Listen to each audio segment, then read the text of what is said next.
Again, I'll go back to what PRRD has taught us, di ba? Yung pagkasoberenya natin. It makes for great pragmatic value. Hindi siya yung romantic lang na notion, yung idea ng soberenya. Kung hindi talaga ano siya, of great practical value siya. No, yan yun, no? Nakita nyo? Sumitsit lang ng konti si Donald Trump, biglang nagkandari pa siya doon. Si Digong, 5 imbitasyon ng White House, hindi siya nagpunta. Alam mo kung Mm. bakit?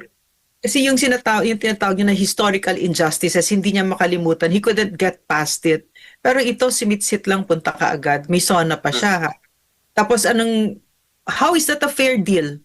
19% and 19% yung taripa sa atin, tapos sa Amerika 0%.